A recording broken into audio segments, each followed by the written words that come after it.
Hello, everybody, and welcome to a new episode of Wine Library TV. And today we have a wonderful guest, Santiago Achaval, and we are going to be tasting through his wonderful wines. I'm sure a lot of you are familiar with these wines. The press has been all over these wines in the last couple of months. Argentina is on fire, Malbec especially, and they really have some of the world-class wines. And so we are pretty honored to have him here today with us, and we're excited about this episode. So, Santiago, thank you. Hi, Gary. Thank you for being here. Thank you for having me here. My pleasure. Why don't you tell us a little bit about your winery? Just a little Well, recap. there are a couple of things to know about Achaval Ferrer. One is that we're a small winery, and we want to keep being a small winery. We believe that there's a size beyond which you lose personal attention to detail, and we're all about neurosis, obsessive compulsive disorder, because we try to take care of the million details that go into making great wines.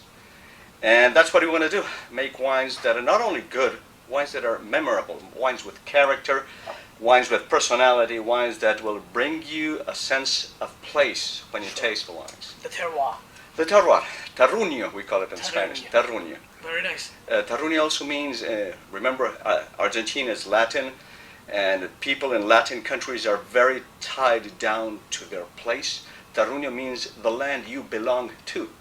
Not the land that belongs to you, but just the inverse. Yes. Very nice. Okay. So let's get right into the first wine.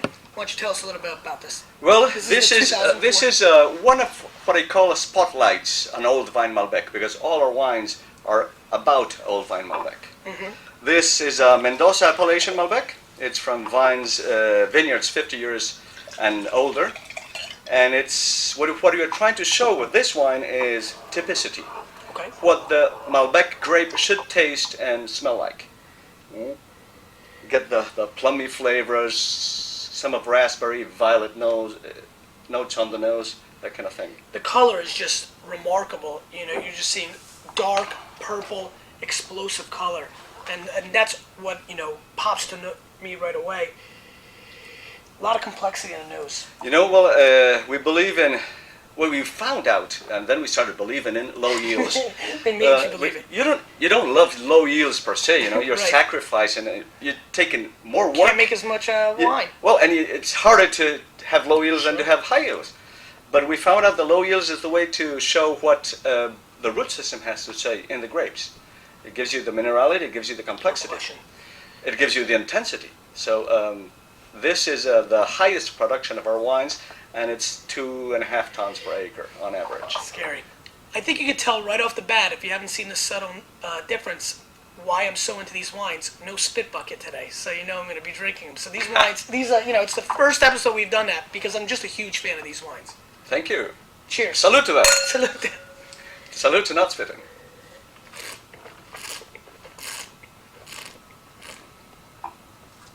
Is this a little bit of a newer wine? Because Yes, for us it this is. is. Did this come out after the... Yes, it did. Indeed, we were at first we were only producing the Kima and the single vineyard Malbecs, and we found that this table lacked a leg. That is, there that was entry one. level, Yes. kind of, at some point. Not only because of the entry level, Sure. which is important for the consumer to be Sure. able to Try make a wines. small risk No question. bet into Achaval Ferrer, but also because there was one aspect of Malbec that we were not covering. Okay. So this is typicity, and then we move on to different aspects or spotlights on Old Vine Malbec, as I call them. This has tremendous mouthfeel, lots of complexity on the palate, subtle red fruit. I tend to get a little bit more red fruit. The fruit is very bright. To me, that's what stands out. I like this one. We are firm Subtle believers in high quality fruit and lazy winemaking, as I call it. Lazy winemaking, as a definition, is the list of the things we don't do in the winery is far longer than the list of things we actually do. I believe Let that the fruit speak for itself. let the fruit speak for itself. Don't mess up with it. Don't decrease its potential. Sure.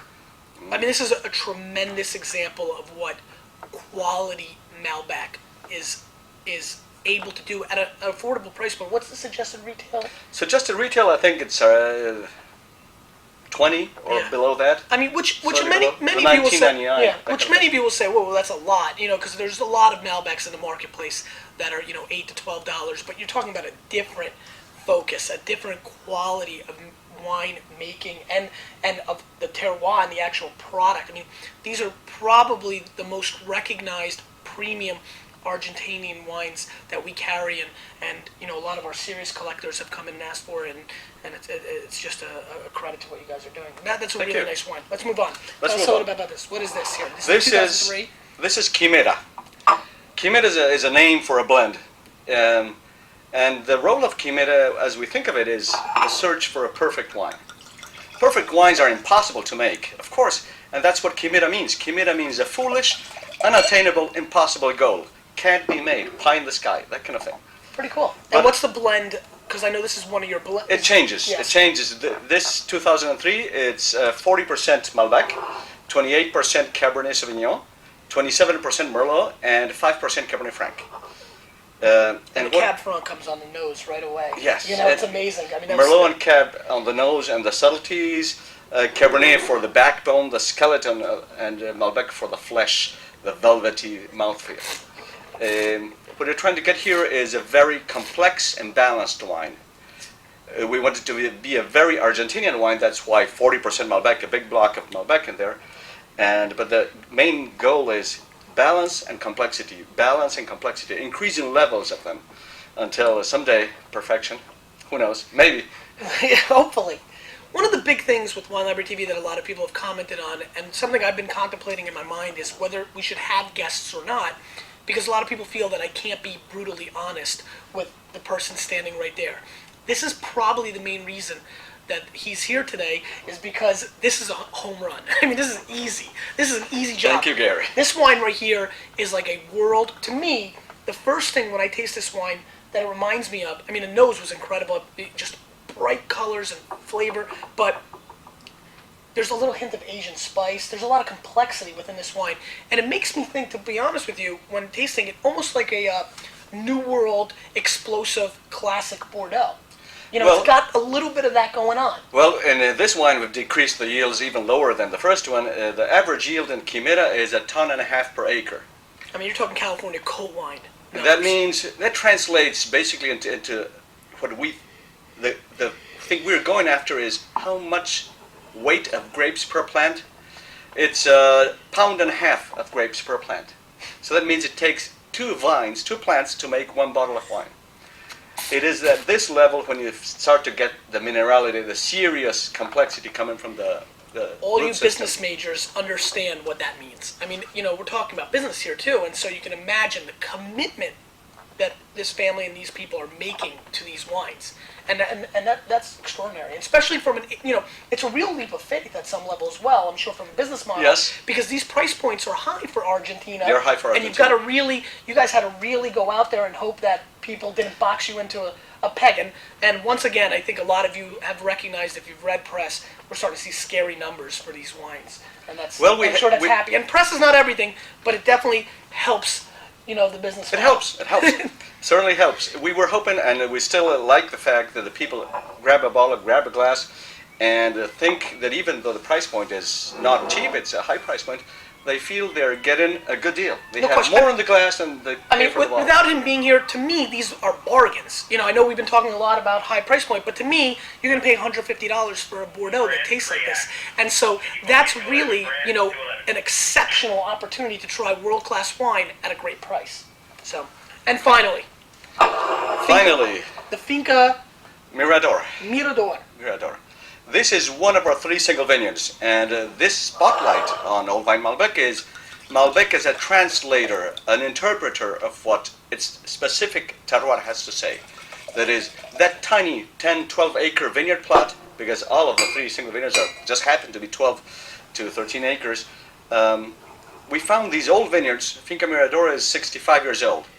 The other fincas, one of them was planted in the early 1920s, and the oldest was planted in 1910.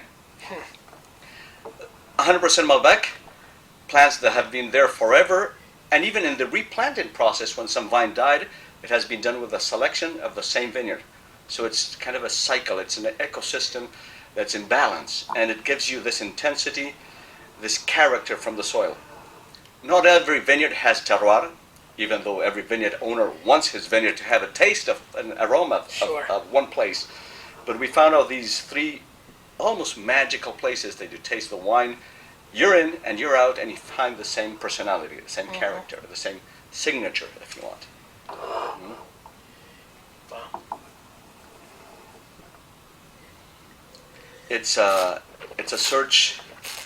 The search for terroir is search for character, search for identity.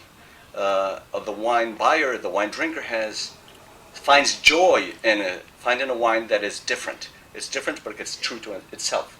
It repeats, in spite of vintage variations, it repeats its signature every year. You know what's amazing about this wine is it's very closed. It's obviously this is a very young wine. This is the kind of wine that I would not recommend drinking right now in any shape or form. This is the kind of wine you kind of have to buy, put away in the cellar. Because what kind of intrigues me about this wine is, considering how closed it is, it seems like there's a little crack and a lot of flavors coming out of there, Yeah. which makes you wonder what's behind that door. I call this one, each of the three single vineyards has a different personality, if you will. Sure. So I It's try like to think, having three different kids. what would it be if it were a person? Sure. So I think this would be a brooding, dark kind of person, is silent, not in an angry way, but Silent but deadly? kind of. Not in an angry way, but in a way that makes you think, I have to talk to this guy. I have to find out what he's Crack the thinking. nut. Crack the nut. Explore. Explore. Yes. Yeah, this is very fascinating.